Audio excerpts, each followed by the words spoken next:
And when we come back after the break, we're going to chat with the CEO of a company that sells to some of the world's biggest chip makers. Find out what's driving Cymer's earnings and what the outlook is ahead. We are going to be joined live by Cymer's CEO. Stick around. Cymer makes lasers and other components used in the manufacturing of semiconductors. The company reported first quarter profit after the bell last night. Earnings per share rose to 52 cents, up from just 14 cents last year, and beating the Wall Street consensus of 42 cents. Revenues jumped 50% to $127.2 million. Joining us is Bob Atkins, Chief Executive Officer at Cymer, joining us real early this morning from San Diego, and we do appreciate it, Bob. Let's talk about it. There was concern on Wall Street about your biggest customer, I believe, which is ASML. What is the ASML situation, and what is the company telling you about orders going forward? Well, ASML just had a release themselves this morning, and they had a very optimistic view for their ability to sell their DPV scanners going forward. And I think that our expectation is parallel to theirs. We think that 2006 and perhaps the first part of 2007 is going to be a very positive year for us. You know, when you look at sort of the three bigger or biggest customers, I guess it's ASML, Canon, correct? And Nikon. That's correct. Okay, so right. Do you think Canon and Nikon are maybe, do we need to trade them all the same way? Are they the same as ASML? Or do you think that some of ASML's concerns were theirs alone? Well, remember that, that Canon and Nikon are larger and very diversified companies. ASML is more of a pure play on lithography tools. That's all they do.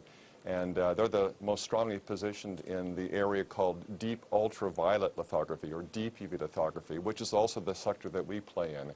And that's the sector of lithography which is growing the most rapidly right now to meet some of the new demands by consumer products. You know, operating margin with any semiconductor company, with any tech company, Bob, is really what Wall Street tends to look at. You have put a sustained focus on this. You brought in some new people. You've worked on your supply chain, et cetera.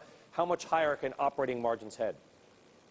Well, in our new business model, which we announced at Analyst Day last year, we think that gross margins at peak can get up to the 55% level and operating margins to the 35% level. Now, as you know, in the first quarter this year, we demonstrated 19% operating margins. That was up from 14% in Q4 of last year.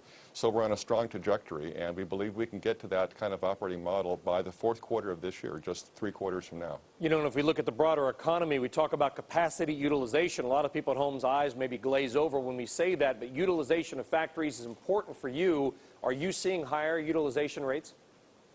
Absolutely. And remember that in our business, this has been historically a very cyclic business of chip makers bringing on board lots of new capacity on a speculative way when they believe there's going to be demand, and then building over capacity and then having the industry come on down again. But now things are different. Since the 2000 upturn, when chip makers got burned so badly, they decided to buy equipment only when necessary. So we saw utilizations at factories get to, instead of the 80% trigger point, to the 90 or the mid-90s before chip makers decided to buy equipment. And they did so reticently and just what they needed to buy.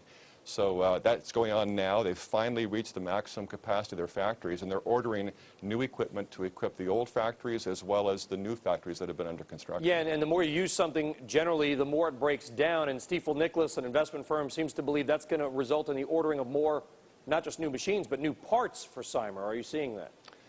That's right. As these new factories are built and filled out, of course, we're seeing substantial orders that drive the need for our light sources. But we have a considerable size installed base of over 2,800 tools at virtually every chip maker in the world. As they use those tools harder, they have to be maintained.